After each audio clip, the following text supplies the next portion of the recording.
So in this lesson, we're going to take the trigonometric derivatives that we learned about in the previous lessons, and we're going to use them to solve the kinds of calculus questions that we've been working on in this course. We'll do an example where we find the slope in the equation of a tangent. We'll look at how you find maximum and minimum values. We won't do an example of concavity and points of inflection, but that's pretty similar to maximum and minimum values. And then we'll take a look at a couple of optimization questions. Before we get into this, remember there's a few things that you need to know if you're working with trig functions. You should have your calculator in radian mode. Remember these 1 root 2 and 1 2 root 3 special triangles. And remember the good old cast rule and reference angles. Okay?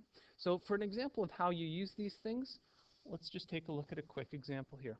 Let's find the exact value of the tan of the angle 5 pi over 3. If we're approaching a question like this, the first thing I would figure out is what quadrant is this angle in? So let's sketch a little Cartesian plane, and let's think about if our angle is 5 pi over 3, we know that, let's see, up top here is pi over 2, pi, 3 pi over 2, and then all the way around again, we either start at 0 or we go to 2 pi. So 5 pi over 3 is going to be in quadrant 4 down here.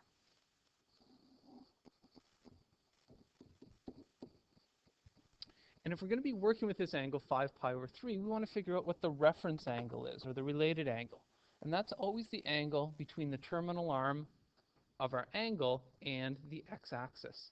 So in this case, that angle is going to be pi over 3. So if we want to find the tan of 5 pi over 3, we really can answer this question. We can find the tan of the related angle, pi over 3, and then apply the cast rule to figure out what the sine of 5 pi over 3 is going to be. So if the question is, what is the tan of 5 pi over 3? Well, we've got to use one of our special triangles here. We want to use the 1 2 root 3 triangle. So what does that triangle look like? Well, it's going to be 1, well, nope, the 2 goes over here, 2 root 3. And then we got to fill in our angles here. We know that this is a 90-degree angle. We know that, which one is longer, root 3 or 1? 1 is the shorter one, so it's going to be opposite the smaller angle. So our smaller angle is pi over 6. Our bigger angle is pi over 3.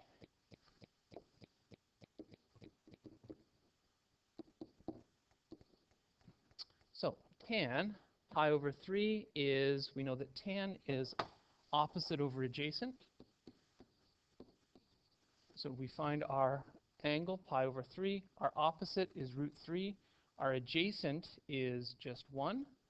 So tan pi over 3 is going to be root 3 over 1, or just root 3. Now we're going to use this information to figure out the question that we actually wanted to solve. We wanted to find the tan of 5 pi over 3. It's going to have the same value, but now we need to use the cast rule to figure out whether it's going to be positive root 3 or negative root 3. Well, if we come back to this little diagram that we did here, our cast rule tells us that in the quadrant where we have our terminal arm of our angle, quadrant 4, only cosine is going to be positive. So tan 5 pi over 3 must be negative root 3. So we're going to use those kinds of skills as we are solving these other problems that we're going to be working on here. So let's take a look at our next example here. This is more of a calculus question. Find the equation of the tangent line to the curve y equals sine x minus cos x all squared at the point x equals 5 pi over 4. Well, if we're going to find the equation of a tangent, what do we need first? Then you need the derivative so we can find the slope of the tangent. So if we're going to find our derivative here, let's see, what rules do we need to use? We have got a composite function. Okay, we've got our outer function is something all squared. Our inner function is a difference of two trig functions, sine x and cos x. So our outermost function, the derivative is going to be 2. Keep the inner function the same, sine x minus cos x. We subtract 1 from our exponents. We just have an exponent of 1. And now we have to multiply by the derivative of that inner function. So the derivative of sine x minus cos x is just going to be the derivative of sine minus the derivative of cos. So derivative of sine we know is cos x. Derivative of cos x we know is negative sine x. So simplifying this just a little bit here, we're going to have 2 sine x minus cos x times cos x plus sine x.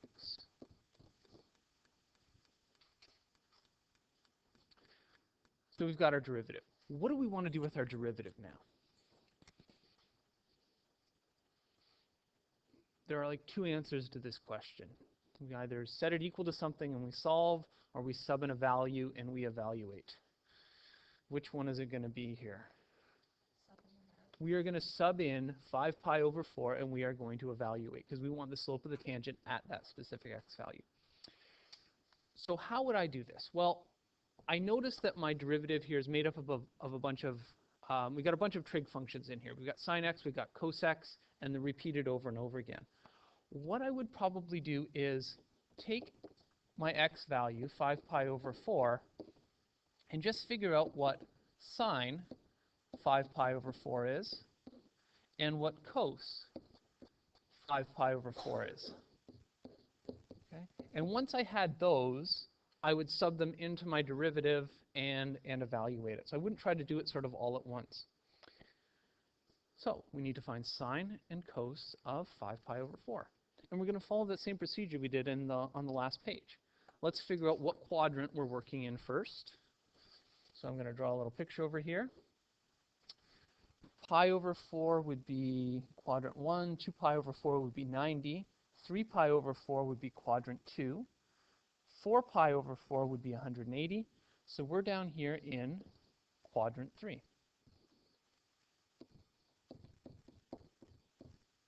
Okay. And if we want to evaluate sine and cosine of 5 pi over 4, our reference angle between our terminal arm and the x-axis is going to be the angle pi over 4. So pi over 4 tells us, again, this is one of these ones we can use using evaluate using a special triangle. We can evaluate it exactly. We're going to use that 1, 1, root 2 triangle. Remember, looks like this, 1, 1, root 2, and we've got pi over 4 as both of our angles. Pi over 4, remember, is 45 degrees. So let's see. We can pick either one to work with. So if we pick this pi over 4 down here at the bottom, we know that sine is opposite over hypotenuse. Okay, so that's going to be 1 over root 2. And cosine is going to be adjacent over hypotenuse. That's also going to be 1 over root 2. Now we just have to work out the sines. So we are in quadrant 3.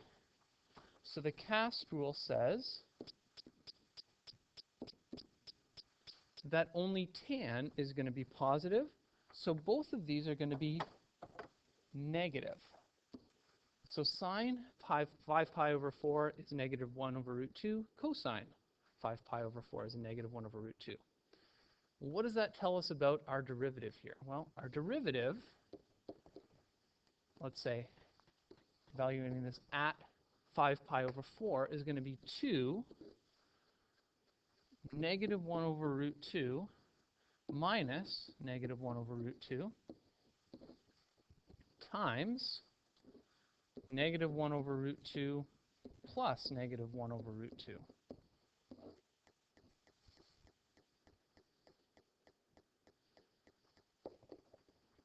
Well, negative 1 over root 2 minus negative 1 over root 2 is just going to be 0.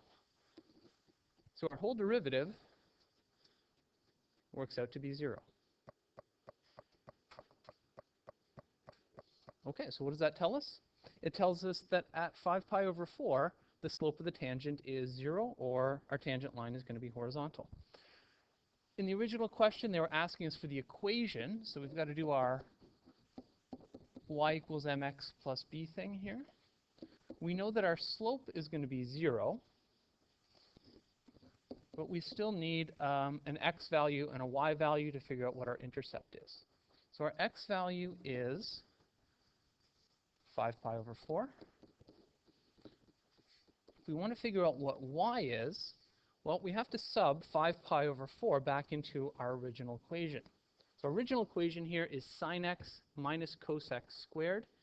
The good thing is that we already know what the value of sine and cosine are at 5 pi over 4.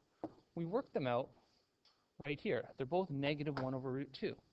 So our y value is going to be negative 1 over root 2 minus negative 1 over root 2 all squared. Okay, which is just 0 as well. So we sub our x and our y value in, we get 0, 5 pi over 4, and we get the equation, well, we figure out that b is equal to 0. So our equation here is just y equals 0, which isn't a particularly interesting equation, but it's easy to write. Okay.